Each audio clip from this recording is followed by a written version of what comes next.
నమస్కారాలండి. అమరావతి రాజధాని ఏదైతే ఈ యొక్క కృష్ణానది పక్కన డిసైడ్ చేయాలి 2014-19లో గౌరవనీయ ముఖ్యమంత్రి గారు నిర్ణయించడం, అప్పుడు ల్యాండ్ పుల్లింగ్ చేస్తామనే ఉద్దేశంతో ల్యాండ్ పుల్లింగ్ నోటిఫికేషను 2015 జనవరి 1 ఇచ్చాం.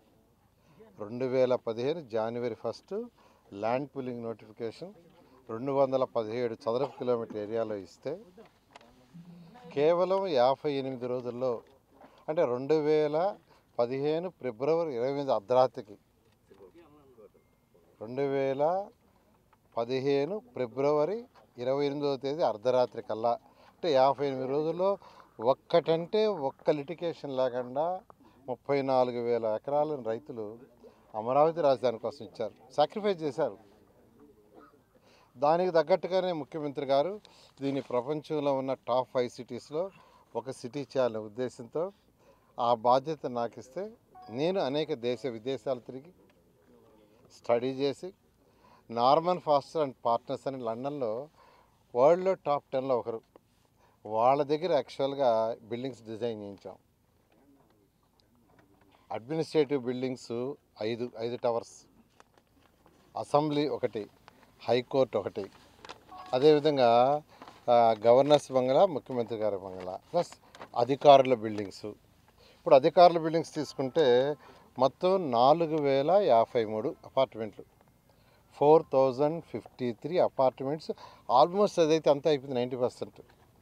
ఇప్పుడు 2014-19కే 4,053 అపార్ట్మెంట్స్ అధికారుల కోసం, అటు సెక్రటరీస్ కావచ్చు, మినిస్టర్స్ కావచ్చు, ఎమ్మెల్యేస్ కావచ్చు, జడ్జెస్ కావచ్చు, అదే గ్రూప్ డి కావచ్చు, అందరి కోసం 4,053 కన్స్ట్రక్షన్ ఆల్మోస్ట్ ఫైనల్ స్టేజ్లో. అంటే మరొక 4 నెలలు ఉంటే అయిపోయేది.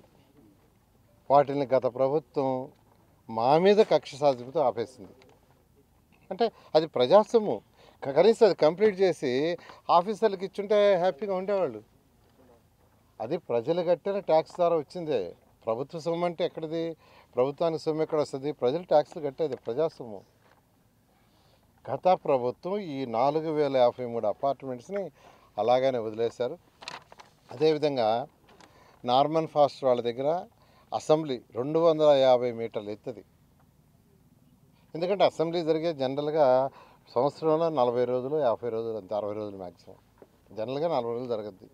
రిమైనింగ్ డేస్లో దాని ఒక టూరిజం ఇదిగా చేయాలనే ఉద్దేశంతో ముఖ్యమంత్రి గారు ఆ టవర్ని 250 అడుగుల ఎత్తులో, అంటే పైకి పోయి 250 మీటర్లు ఎత్తు పైకి పోయి ప్రజలు అక్కడి నుంచి సిటీ మొత్తం చూడొచ్చు, వ్యూ.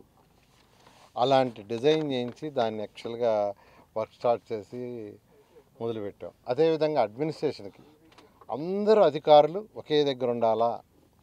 మినిస్టర్ ఒక దగ్గర, సెక్రటరీ ఒక దగ్గర, తర్వాత హెచ్ఓడి ఒక దగ్గర, తర్వాత కమిషనర్ ఒక దగ్గర ఉంటే ప్రజలు అన్ని దగ్గర తిరగాలి. ఏదైనా పని ఉంటని ముఖ్యమంత్రి గారు ఆలోచించి అందరినీ ఒకే ఫ్లోరు లేదా 2 ఫ్లోర్లు 3 ఫ్లోర్లో ఉండేటట్టుగా మంత్రి, సెక్రటరీ, వాళ్ళ యొక్క కమిషనర్, డైరెక్టర్స్ అండ్ వాళ్ళ స్టాఫ్ మొత్తం ఉండేటట్టుగా ఎక్సలెంట్గా 5 టవర్లు డిజైన్ చేశారు. ఒకటి వచ్చి జిఏడి టవర్. జిఏడి టవర్ తీసుకుంటే అది 48 అంతస్తులు. 48 అంతస్తుల జిఏడి టవర్. అది 17.34 లక్షల చదరపు అడుగులు. అదేవిధంగా టవర్ 1, టవర్ 2 అవి 2 తీసుకుంటే ఒక్కొక్కటి 40 ఫ్లోర్లు, 28.41 లక్షల చదరపు అడుగులు. అదేవిధంగా టవర్ 3 అండ్ 4 తీసుకుంటే అది కూడా 40 ఫ్లోర్లు, అది 23.42 లక్షల చదరపు అడుగులు.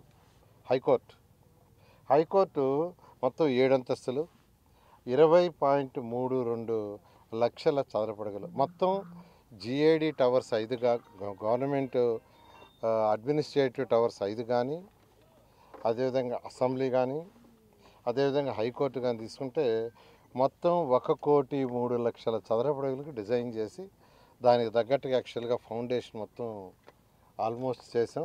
వర్క్ టేకప్ అయ్యే స్టేజ్లో గత ప్రభుత్వం వచ్చిన తర్వాత దాన్ని మొత్తం నీళ్ళల్లో పెట్టేసింది మొత్తం కంప్లీట్గా. సరే ఈ ప్రభుత్వం రాగానే ఐఐటి చెన్నై, ఐఐటి హైదరాబాద్ వాళ్ళకి ఇచ్చాము, మీరు స్టడీ చేసి మాకు రిపోర్ట్ ఇవ్వండి. వాళ్ళు స్టడీ చేసి రిపోర్ట్ పాజిటివ్ ఇచ్చారు, ఎటువంటి డ్యామేజ్ ఏమీ లేదు, మీరు వర్క్ కంటిన్యూ చేసుకోవచ్చు అని ఇచ్చారు. దాని మీద యాక్చువల్గా టెండర్లు పిలిచే స్టేజ్కి వచ్చాం. అదేవిధంగా ఈరోజు తీసుకుంటే అమరావతి క్యాపిటల్ సిటీలో 360 కిలోమీటర్లు ట్రంక్ రోడ్స్ ఉన్నాయి. East to west, north to south 360 kilometre trunk roads అంటే అన్ని 180 అడుగులు, 200 అడుగులు అలాంటి పెద్ద పెద్ద రోడ్లు. ఆ ట్రంక్ రోడ్స్ 360 కిలోమీటర్లు. అదేవిధంగా లేఅవుట్స్లో రోడ్స్ తీసుకుంటే దాదాపు 1500 కిలోమీటర్లు వస్తుంది. వీటిని కూడా ఇంటర్నేషనల్ స్టాండర్డ్లో చేయాలని ముఖ్యమంత్రి గారు అన్నీ అండర్గ్రౌండ్లోనే ఉండాలా, ఈ విధంగా పోల్స్ ఉండకూడదంటే ఎలక్ట్రికల్ లైన్స్ కానీ, టెలిఫోన్ లైన్స్ కానీ, ఎనీ కేబుల్ లైన్స్ కానీ, drinking water lines, used water, storm water lines అన్నీ కూడా అండర్గ్రౌండ్లో ఉండే విధంగా ఎస్టిమేషన్స్ వేసి దీన్ని డిజైన్ చేసాము. అప్పుడు టెండర్లు పిలిచాము, కొంత వర్క్ అయింది. అయితే గత ప్రభుత్వం వచ్చి వాటిని నిర్విరామం చేసి దీని ఒక ఫారెస్ట్గా చేసేసింది. మా ప్రభుత్వం వచ్చిన తర్వాత సీఎం గారు ఒకసారి రౌండ్ వేసిన తర్వాత చూస్తే ఒక ఫారెస్ట్, ఒక ఐఏఎస్ ఆఫీసర్స్ బిల్డింగ్ పైకి ఎక్కి చూస్తే పక్కన కట్టిన బంగళాలు ఏదైతే ఉన్నాయో మినిస్టర్లకి ఆ ఎగపట్టంలా మొత్తం ముళ్ళకంపల్లో ఉన్నాయి. వెంటనే అక్కడికక్కడికే నాకు ఆదేశం ఇచ్చారు, ఇమ్మీడియట్గా మొత్తం కంప తొలగించండి మొత్తం అని. దాన్ని యాక్చువల్గా 1 మంత్లో తొలగించారు. ఈ విధంగా అమరావతి రాజధానిని గత ప్రభుత్వం నిర్విరామించేసింది, 3 ముక్కలు ఆటాడింది, అక్కడని ఇక్కడని. ఏదేమైనప్పటికీ ప్రజలు దానికి తగ్గట్టుగానే బుద్ధి చెప్పి 11 సీట్లతో నిమిత్తం చేశారు. వైనాట్ 175 అన్నాడు. ఇలా చేస్తే 175 ఎవరిస్తారు? ప్రజలంత అమాయకులు కాదు, అంత అమాయకులు కాదు. అయితే ఈ ప్రభుత్వం రాగానే వెంటనే అమరావతిని కంప్లీట్ చేస్తాం, పోలవరం కంప్లీట్ చేస్తామని మా ముఖ్యమంత్రి గారు ముందు చెప్పడం, అన్నతట్టుగానే ఇమ్మీడియట్గా రాగానే 2014-19లో నేను ఇదే పోర్ట్ఫోలియో చేశాను. ఈసారి కూడా నా మీద నమ్మకంతో ఈ పోర్ట్ఫోలియో ఇచ్చారు. అయితే వెంటనే టేకప్ చేయడానికి అనేక లీగల్ హర్డిల్స్ ఉన్నాయి. ఎందుకంటే 2014-19లో వర్క్ ఆపేస్తే కాంట్రాక్టర్ కానీ క్లోజ్ చేసి ఉండేస్తుంటే లీగల్ ప్రాబ్లమ్స్ రావు. వాళ్ళకి క్లోజ్ చేయలే, వాళ్ళకి సెటిల్మెంట్ చేయాల, వాళ్ళు అట్టే ఉండిపోయారు, వాళ్ళకి ఇవ్వాల్సిన డబ్బులు ఇవ్వలేదు, వాళ్ళు బ్యాంకులో ఇచ్చిన యొక్క డిపాజిట్లు కావచ్చు, ఏదే కావచ్చు అన్నీ అట్టే ఉంచేశారు. అనేక హర్డిల్స్ ఉంటే అవన్నీ కూడా కమిటీలు వేసి, సీఈలతో కమిటీలు వేసి డిస్కస్ చేసి అవన్నీ ఆల్మోస్ట్ క్లోజ్ అయినాయి. అదేవిధంగా కొన్ని అంటే రివర్స్ టెండరింగ్ అని ఇలా కొన్ని ఉంటే వాటిలన్నిటి కూడా అథారిటీలో డిస్కస్ చేసి, మళ్ళీ క్యాబినెట్లో డిస్కస్ చేసి, మళ్ళీ అసెంబ్లీలో కూడా డిస్కస్ చేసి, అసెంబ్లీలో కూడా అప్రూవ్ చేసి అన్ని legal issues almost all clear అయినాయి. రైతులకు కూడా ఇవ్వాల్సిన యాన్యుటీ కూడా రెండు బాకీ ఉంటే వాటిని కూడా ఇవ్వడం జరిగింది. తర్వాత ఇప్పుడు టెండర్ ప్రక్రియకి వచ్చి టెండర్ ప్రక్రియకి యాక్చువల్గా అథారిటీ క్యాబినెట్ క్లియరెన్స్ ఇచ్చింది. దాదాపు మెజారిటీ దాదాపు 40 టెండర్లు యాక్చువల్గా టోటల్గా ఈరోజుకి యాక్చువల్గా యాక్సెప్ట్ చేసి పిలవటం జరిగింది.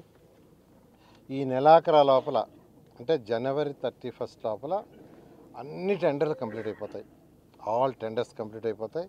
అయిపోతే February I think between first week or second వీక్లో వర్క్స్ టేకప్ అవుతాయి. ఏదైతే ప్రజలకు మాట ఇచ్చామో ఆ మాట ప్రకారం రాబోయే 3 సంవత్సరాలు అమరావతి రాజధానిని పూర్తి చేసి ప్రపంచంలో నెంబర్ 1 చేస్తాం. ప్రపంచంలో ఇది ఒక నెంబర్ 1 అవుతుంది. అలాంటి రాజధాని కట్టాలని ఆ రోజు ముఖ్యమంత్రి గారు నాకు చెప్పడం, ఆ విధంగా డిజైన్ చేయించాం. అయితే గత ప్రభుత్వం చేసిన అరాచక పాలనకి, అది అరాచక పాలనే, ఎవరిని ఎప్పుడు అరెస్ట్ చేస్తామా, తెల్లవారితే ఎవరు అరెస్ట్ అవ్వాలో తెలీదు, తెల్లవారి 4 గంటలకి 5 గంటలకి ఎవరింటి చుట్టూ పోలీసులు ఉంటారో ఎవరిని ఎత్తుకుపోతారో తెలియదు. అలాంటి ప్రభుత్వం గత ప్రభుత్వం. దానివల్ల ప్రజలకంతా ఒక భయభ్రాంతి ఉంది. ఈరోజు ఈ ఎన్డీఏ ప్రభుత్వం వచ్చిన తర్వాత ప్రజలు ఎవరికి ఆ భయం లేదు, అసలు ఆలోచన లేదు. ఎందుకంటే మా ముఖ్యమంత్రి గారు ఒకటే అంటారు, రాష్ట్రం డెవలప్ కావాలంటే ఇండస్ట్రీస్ రావాలా, ఇండస్ట్రీస్ వస్తే యువతకు ఉద్యోగాలు వస్తాయి, యువత భవిష్యత్తు ఉంటుంది, ఇండస్ట్రీస్ రావాలంటే ఆర్డర్ చక్కగా ఉండాలా. ఏ దేశంలో అయితే లా అండ్ ఆర్డర్ ఇబ్బంది లేకుండా చక్కగా ఉంటుందో అక్కడికే ఇండస్ట్రీస్ వస్తాయి. గత ప్రభుత్వంలో ఎందుకు ఇండస్ట్రీస్ రాలేదంటే లా అండ్ ఆర్డర్ సరిగా లేదు. ఎవరిని ఎప్పుడు అరెస్ట్ చేస్తారో తెలీదు, ఏ ఇండస్ట్రీ అతను అరెస్ట్ చేస్తారో తెలీదు, ఏ ఎమ్మెల్యేని అరెస్ట్ చేస్తారో తెలీదు, ఏ ఆఫీసర్ని అరెస్ట్ చేస్తారో తెలీదు. అందువల్ల ఉన్న ఇండస్ట్రీస్ కూడా కొనిపోయినాయి. అయితే ఈరోజు దాదాపు ఈ వచ్చిన 7 నెలల్లో దాదాపు 4 లక్షల మనకి ఇండస్ట్రీస్కి ఇక్కడ యాక్సెప్ట్ అయినాయి. ముఖ్యమంత్రి గారు వారి యొక్క కుమారుడు యాక్చువల్గా ఈరోజు లోకేష్ గారు యువ నాయకుడు యాక్చువల్గా ఐటీ అండ్ ఎడ్యుకేషన్ మినిస్టర్ కూడా దావోస్ పోవటం, అక్కడ అనేక మందితో సంప్రదించి డిస్కస్ చేశారు. త్వరలో వాళ్ళ దగ్గర నుంచి వాళ్ళ ద్వారా కూడా అనేక ఇండస్ట్రీస్ రాబోతున్నాయి. ఈ విధంగా ఈ యొక్క రాష్ట్ర ఆర్థిక పరిస్థితి తీసుకుంటే మొత్తం నాశనం అయిపోయింది. అసలు ఆర్థిక వ్యవస్థ ఎలా రన్ చేయాలా అనేది గత ప్రభుత్వానికి తెలియదు. ఏ ఫండ్స్ ఎక్కడ వాడుతున్నారో తెలియదు. కేంద్ర ప్రభుత్వం 2019 ఫిబ్రవరి నేను మినిస్టర్ ఏషియన్ ఇన్ఫ్రాస్ట్రక్చర్ ఇన్వెస్ట్మెంట్ బ్యాంక్కి 5,350 కోట్లు తెస్తే వాళ్ళు ఫస్ట్ ఇన్స్టాల్మెంట్ ఇస్తే మ్యాచింగ్ ఫండ్ 30% ఇవ్వకుండా అది మురిగిపోయింది. మళ్ళీ మేము వచ్చిన తర్వాత మళ్ళా కేంద్రానికి ముఖ్యమంత్రి గారు రిక్వెస్ట్ చేస్తే దాన్ని ఇచ్చి 4 సంవత్సరాల్లో పూర్తి చేసుకోమన్నారు. 15th ఫైనాన్స్ దానికి మ్యాచింగ్ ఉండదు. వాళ్ళు ఇచ్చిన దానికి లెక్క చెప్తే ఇస్తారు, ఇచ్చిన దానికి లెక్కలు చెప్పలా. అదేవిధంగా స్వచ్ఛాంధ్రాకి 2,000 వీళ్ళు 150 పెట్టక మిగతా ఇన్స్టాల్మెంట్ ఇలా. మరిన్ని వీడియోస్ కోసం ఛానల్ ని సబ్స్క్రైబ్ చేయండి. లేటెస్ట్ అప్డేట్స్ కోసం వాట్సాప్ ఛానల్ ని ఫాలో అవ్వండి. ఆ లింక్ డిస్క్రిప్షన్ లో ఉంది.